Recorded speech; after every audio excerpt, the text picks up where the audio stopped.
pessoal, bem-vindos a mais um episódio do nosso Múltiplas Falas. E hoje com a presença da Isaura, que é terapeuta e que também é uma pessoa com esclerose múltipla. E hoje a gente vai compartilhar um pouquinho da experiência dela, tanto no âmbito profissional como no âmbito pessoal. Isaura, mais uma vez, muito obrigada por ter aceito o nosso convite. E eu queria que você falasse um pouquinho da sua experiência. Quando você recebeu o diagnóstico, aquelas primeiras impressões que a gente tem, que na maioria das vezes são erradas, né? Ana Paula, eu tive muita sorte. Eu falo assim com todo mundo que eu fui uma pessoa muito abençoada. Por quê? Eu comecei a perder minha memória, né? E o meu lado esquerdo ficou falhando. E aí eu fui no médico, no Hospital Brasília. Ele virou para mim e disse assim: "Ah, nós vamos ter que fazer um exame e você pode ser que você fique paraplégica". Eu não quis fazer e comecei a fazer um tratamento homeopático. E achei que estaria resolvido. E passou um tempo, eu comecei de novo a sentir os mesmos sintomas, minha memória falhando, e eu não conseguia lembrar de nada e tal. Aí me indicaram um médico no hospital de base. E eu fui nesse médico. E aí ele pegou e falou assim: "Nós vamos fazer um exame", mas ele não me falou o exame, porque ele, né, eu falei para ele: "Eu fui no médico e tal", ele falou: "Não, vem aqui amanhã que eu vou fazer um exame". E eu fui, e ele fez meu exame, pediu que eu voltasse com uma semana. E eu vou te falar uma coisa, Ana Paula, o que faz a diferença é um médico saber te falar do resultado, né, do seu laudo e tal. E o doutor Hernani, ele foi uma pessoa, assim, maravilhosa, que ele me perguntou no dia que eu fui, né, se eu estava sozinha, eu falei: "Estava". Aí ele sentou perto de mim e falou: "Isaura, eu fechei seu diagnóstico, você está com esclerose múltipla, tá, mas vai depender muito de você". Tá? Ela só vai te pegar se você deixar. É exercício, exercício, e se movimentar e ter a sua cabeça o mais possível equilibrada. E foi o que eu fiz. Eu comecei a fazer meus exercícios, minhas atividades físicas e me organizar mentalmente. Realmente, o que eu perdi, eu não recuperei, claro, mas eu demorei 10 anos para me enxergar, e isso é muito complicado, a gente realmente, né, ter a noção do que a gente é capaz. E aí com 10 anos com laudo e tudo e tomando medicação, eu comecei a pesquisar, porque o meu sonho era fazer psicanálise. Eu tinha muita vontade. E aí, vendo um curso e tudo, eu fiquei naquela: "Será que eu consigo?" Não, eu falei: "Eu vou arriscar".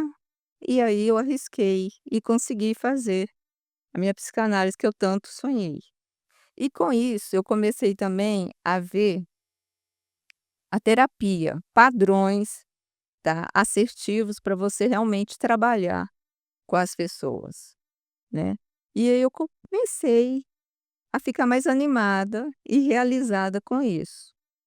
E aí eu peguei até falei na época com o meu professor, falei assim: "Se eu conseguir me sarar, para mim eu já estou satisfeita". Ele falou: "Não, Isaura, você conseguindo sarar, você vai ver que você vai conseguir também sarar outras pessoas, ajudar outras pessoas".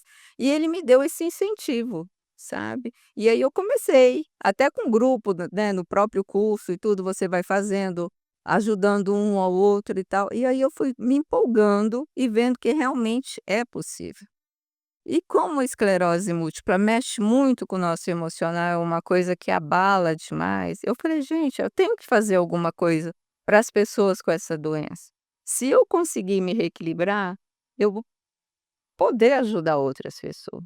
E foi aí, entendeu, que eu comecei a realmente querer estudar. E é uma coisa que você não para mais, porque sempre tem alguma coisa para você aprender, entendeu, reaprender nessa área. Então eu estou muito satisfeita. Hoje, vai agora em dezembro, final de dezembro, faz 15 anos que eu completo com esclerose múltipla, e eu me vejo assim, sabe, muito bem. Eu acho que eu estou tão plena, sabe, feliz, que eu acho que todo mundo que tem essa doença tem que se querer se ajudar. É possível, eu acho que tudo é possível quando a gente se permite a querer, a ter vontade de ter uma vida melhor. Eu acredito que todo mundo tem essa possibilidade.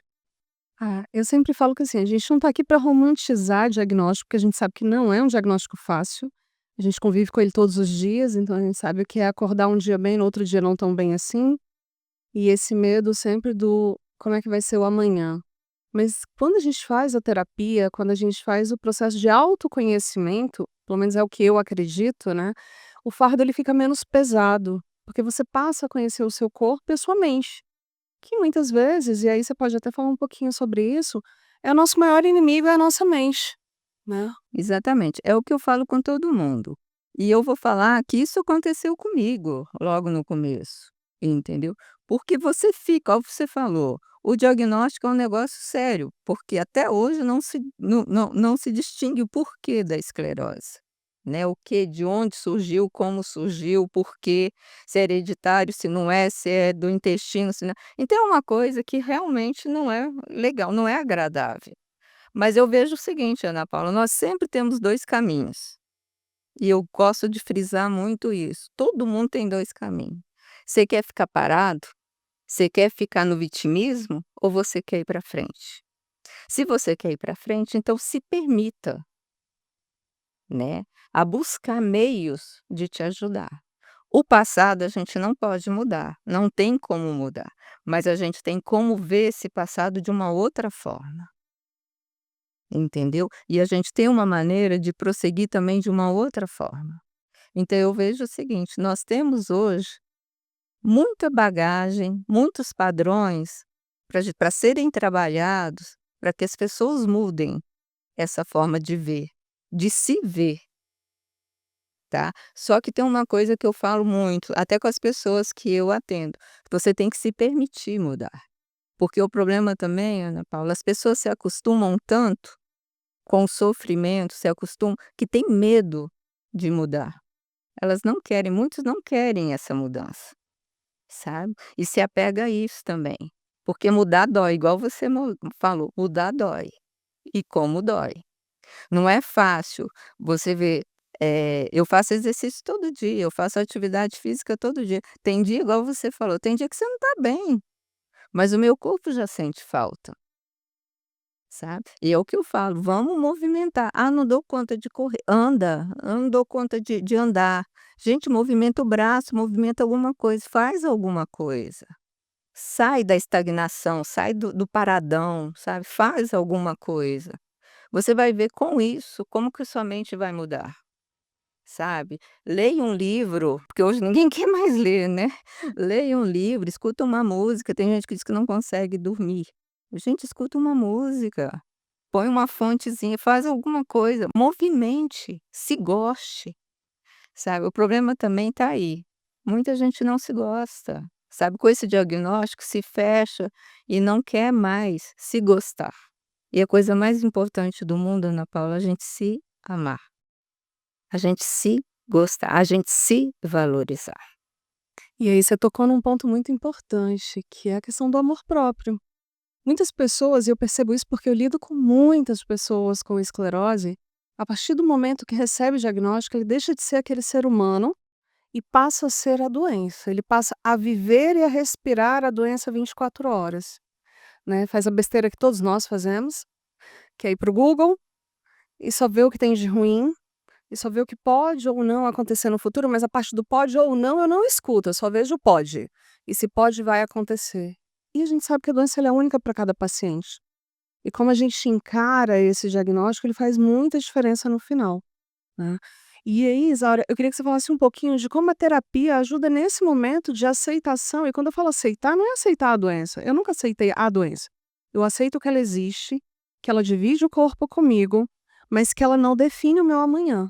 Ana Paula, o negócio é o seguinte, quando se tem esse diagnóstico, tem feridas, tem dependências emocionais, tem uma história por trás disso.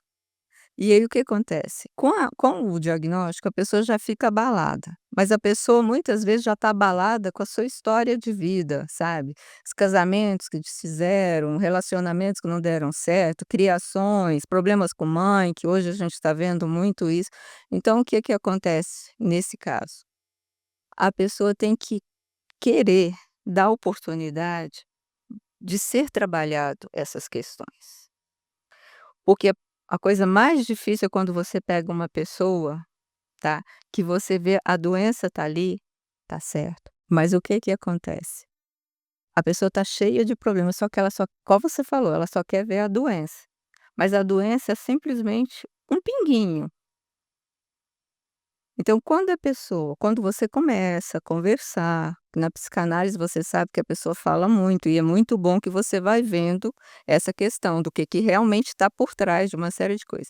E quando a pessoa começa a se permitir, né, a ver, ouvir e sentir realmente o que está acontecendo, aí tá, fica fácil dela perceber que muitas vezes a doença é uma desculpa, tá?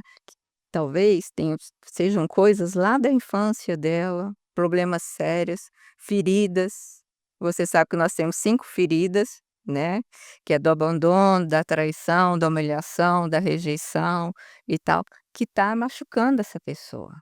Então o que que acontece? Quando ela se permite e é trabalhado, e aí ela começa a ver essas dores, esse sofrimento de uma outra maneira, aí você começa a perceber que a doença começa a ter menos peso para essa pessoa. Aí ela começa a ter uma qualidade de vida. Aí ela começa a se ver como ser humano, como pessoa, com capacidade realmente de prosseguir a sua vida. Então, isso é muito importante. Mas, igual eu tô te falando, a pessoa tem que se permitir. Outra coisa que eu vejo, assim, Ana Paula, que também dificulta muito, é a questão da família, que muitas vezes, o que que acontece? A família, em vez de ajudar, coloca a pessoa como se a pessoa não conseguisse fazer nada, sabe. E então eu vejo que a família também, nesse momento, ela tem que ajudar. É uma doença? É. Igual você falou, atinge cada um de uma maneira, ok, mas tem que dar força e não colocar a pessoa para baixo. Quando eu tive meu diagnóstico, e eu falo por mim, a minha mãe começou a ter uma eu entendo que é amor, a gente tem que entender que é amor, né, mas a minha mãe começou a fazer assim, eu não pegar nada, sabe. Eu ia pegar um copo, ela pegava para mim. Eu ia fazer uma coisa, ela ia na frente, sabe. "Não, você não pode, não sei o quê". Então começou a me deixar assim, aí eu falei assim: "Gente, mas eu não sou isso, né, a minha doença não é isso". E aí eu fico vendo que muitas vezes acontece isso. Por amor, por excesso de amor, as famílias muitas vezes, sabe, quer proteger demais, sabe. E aí às vezes, em vez de deixar a pessoa caminhar, deixa a pessoa paralisada. E muitas vezes as pessoas também gostam de vitimizar, aí junta tudo e aí fica mais difícil de tirar essa pessoa desse vício, sabe. Então eu vejo assim, existem, sabe, maneiras de ajudar, existem, mas muitas vezes as famílias também precisam desse ajuda, precisam desse amparo, sabe. E os que têm esclerose precisam também dessa consciência, sabe. Aonde afetou, como afetou, eles têm condições de ter uma vida de excelência, uma vida boa, sabe. A mente é tudo, vamos trabalhar com a nossa mente, vamos ajudar a nossa mente. A gente tem buscado trabalhar muito os 2 lados, o lado do paciente e o lado do cuidador, da família, daquela pessoa que tá ali o tempo todo levando a pancada, né. Eu escutei essa frase e nunca mais eu tirei ela da cabeça e eu tenho repetido com frequência. Os sintomas são meus, são seus, só quem entende o sintoma é quem tá sentindo ele. Mas a doença ela é da família. A família, ela adoece junto comigo. E aí todos precisam ser cuidados. Não adianta eu cuidar só do paciente que muitas vezes tem esse comportamento vitimista e tá ali o tempo todo agredindo a família não me entende, a família não tá nem aí pra mim, a família não me ouve, né. E enquanto o familiar tá ali se sentindo de mãos atadas sem saber como ajudar aquele paciente, né. E aí entrou esse nosso projeto do cuidando de quem cuida, né, dando voz ao cuidador, ouvindo também as lamentações, os medos, as dúvidas dessa pessoa, assim como a gente faz com o paciente, né. E eu gostei de uma coisa que você tem falado, sempre da pessoa, né. Tem muitos pacientes que ainda usam o termo portador, e portador eu acho tão pesado, porque portar eu porto uma bolsa, um celular, eu não quero eu largo, né. A doença eu não tenho como largar. E a gente também tem buscado trabalhar muito isso. Antes do diagnóstico vem a pessoa, Sim, sim. né, esse sentimento de que eu existo no mundo e não minha doença. E tem palavras que infelizmente têm um peso muito grande, a gente tem como você falou, a gente tem que ter esse cuidado com certas palavras, né, principalmente para quem ainda está nessa fase muito sensível, né, então a gente tem que ter muito cuidado com a família, com os pacientes, né, de aprenderem a falar, porque eu escuto muita gente falar assim: "Acho, eu acho". Não, você não acha, você tem que ter certeza, sabe. Então tem certas coisas que a gente tem que começar a mudar também. Tá, e eu costumo fazer muito isso, né, porque eles têm essa mania do: "Ai, mas eu acho que eu não consigo". Não, por quê? Por que que você acha? Você não é capaz por quê? Aí é onde eu vou e eu peço que as pessoas entendem quando eu falo, né. A pessoa não tem dificuldade em andar, a pessoa não tem dificuldade de pensar, a pessoa não tem dificuldade de distinguir o certo e o errado. Por que que ela não consegue fazer um exercício? Por que que ela não consegue andar? Então eu fico vendo assim, as pessoas ficam: "Ah, mas eu acho que eu não consigo", mas por quê? Tá pegando aonde? Tá machucando o quê? Anda pra mim ver. Aí a pessoa anda, eu falo: "E aí, você não conseguiu? Então você dá conta". "Ah, mas a minha mãe falou que não é pra mim andar porque eu caio". "Não, anda de novo, vamos ver". Então até isso, Ana Paula, a gente também tem que fazer, sabe, quando a gente está com os nossos pacientes, pedir, sabe, anda, leia, veja, você não está dando conta? Então você não pode. E porque a pessoa falou, você dá conta. Porque muitos acreditam que não vão dar conta, muitos acreditam que não conseguem. Não, aí a gente tem que trabalhar isso. Muitas vezes, agir assim, até de uma maneira, forte, né, vamos dizer assim, com mais exaltidão, que eles vão dar conta, porque eles dão conta. Entendeu? Eu vejo, assim, que nós temos um caso aqui de uma pessoa que chegou aqui, ela estava com muita dificuldade, e hoje eu vejo, assim, que ela mudou, assim, 100% e eu me orgulho muito dela, porque ela está se permitindo, sabe, e com muita garra, ela passou em um concurso, ela tirou a carteira dela, ela dirige, então eu fico vendo assim, sabe, gente, tá aí na nossa mão. Então vamos fazer, sabe, por nós, não é por ninguém, por nós, sabe, vamos lutar por nós, sabe. "Ah, mas Isaura, eu não tô minha vista não tá boa". Tá, sua vista não tá boa, mas suas mãos estão boas, seu ouvido tá bom. Gente, nós temos em Brasília hoje tantos lugares para você fazer caridade, né, para você ajudar. Vá lá. Se você não pode falar, escute, tem tanta gente que quer ouvir alguma coisa. Então eu vejo assim, Ana Paula, meios tem para tudo, basta só a pessoa realmente querer, né. É, eu tenho repetido muito isso também, de que você tem que procurar formas de não se boicotar, ou de buscar aprender algo novo, porque o cérebro também é um músculo, ele também precisa ser trabalhado. A partir do momento que eu só alimento que eu estou doente, eu estou doente, eu estou doente, eu vou continuar sendo uma pessoa doente o tempo inteiro, né. Eu até brinco com as meninas que eu virei a louca dos cursos.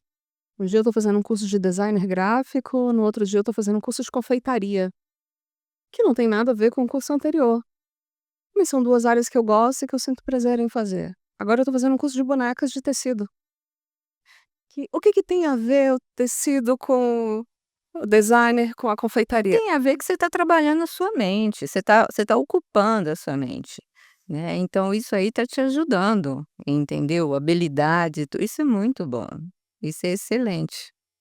Sabe, eu te dou parabéns por isso, realmente continue trabalhando com a sua mente, continue fazendo os seus cursos e que todo mundo faça alguma coisa.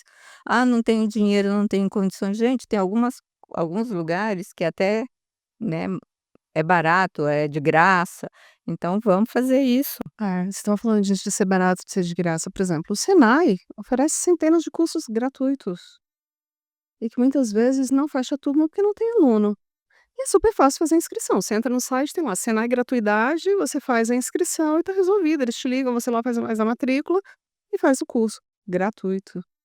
Em várias cidades satélites, como é o meu caso que moro na Ceilândia, Sol Nascente, tem várias instituições que oferecem esses cursos de formas gratuitas. Então, assim, vai além da questão do financeiro, é a questão também do querer, né. A gente conseguiu parceria com a UNB, agora já tem um número bacana de pacientes fazendo fisioterapia na UNB, mas foi muito difícil conseguir fazer esses pacientes irem fazer essa fisioterapia, né. E aí foi onde a gente percebeu essa necessidade também do trabalho psicológico.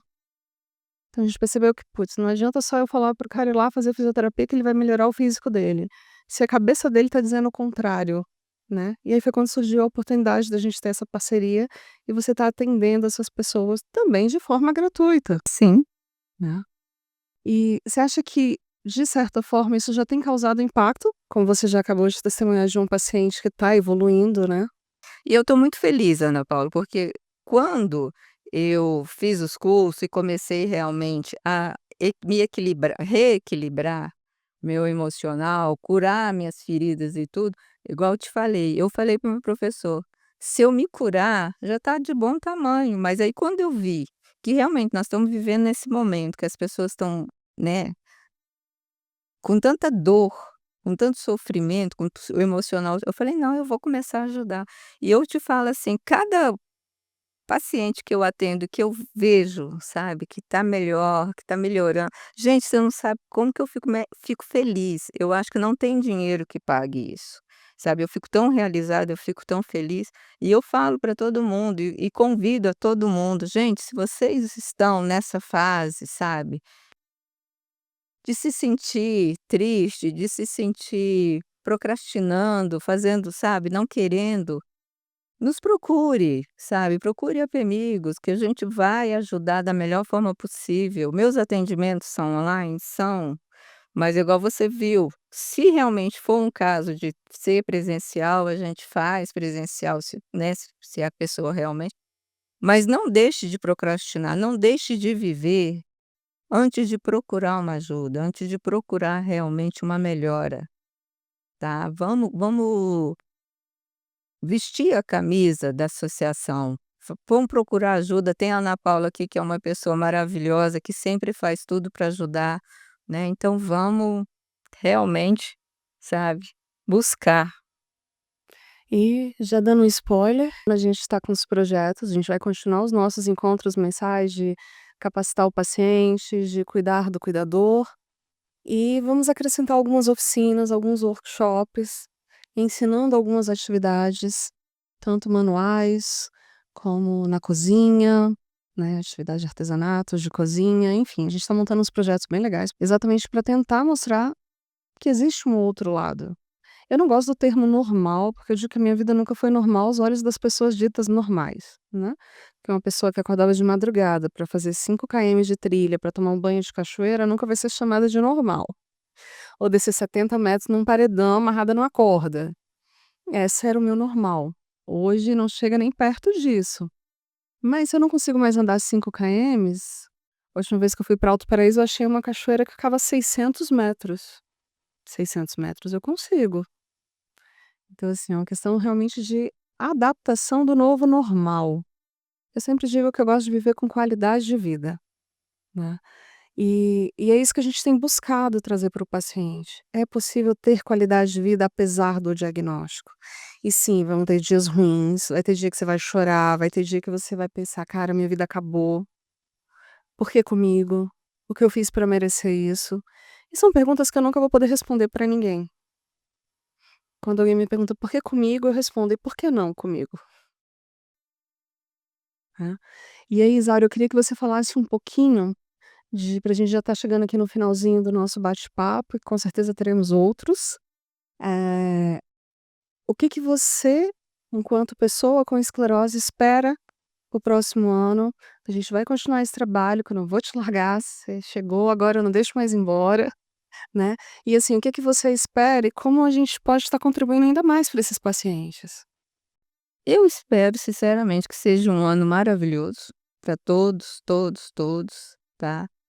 Eu espero que a associação continue a todo vapor, que isso é muito importante, você não sabe o tanto que isso realmente está fazendo bem para as pessoas, e eu espero a gente ter mais quantidade de pessoas querendo ajuda, sabe, querendo realmente, se permitindo realmente ser ajudados.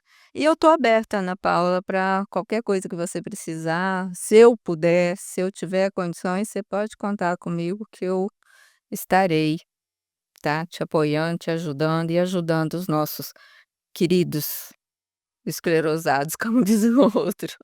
Né, e eu acho isso, eu sempre sou positiva. Eu espero que o ano de 2025 seja maravilhoso para todos nós, tá, e que nós possamos fazer cada dia mais coisas positivas. Perfeito. Isaura, então eu quero mais uma vez te agradecer pela sua presença, pela sua disponibilidade em estar sempre presente com a gente, que seja remotamente atendendo os nossos, que eu sempre brinco que até este momento eu não tinha filhos, né? Esse ano a vida resolveu me surpreender com esse presente maravilhoso de fim de ano, mas que a vida me deu muitos filhos, que são os meus esclerosadinhos do coração, que são pessoas que eu cuido com muito amor, com muito carinho. E graças a Deus esse ano, tenho você, tenho o Rai, tenho a Luciana, tenho todos os meus voluntários que têm me ajudado com esse trabalho, que para mim não é um trabalho, né, eu faço com muito amor. Então, para o próximo ano é isso, a gente vai continuar e vai melhorar esses trabalhos, e a gente espera que os pacientes entendam a importância disso e que vocês venham aos encontros, nos procurem para poder ter esse atendimento psicológico, para ter esse apoio e entendam a importância disso, não para a Apimigos, mas para vocês enquanto pessoas, porque a Apimigos não existiria se não fosse por vocês. Então, muito obrigada por terem assistido mais um episódio e a gente volta em breve com mais alguns episódios.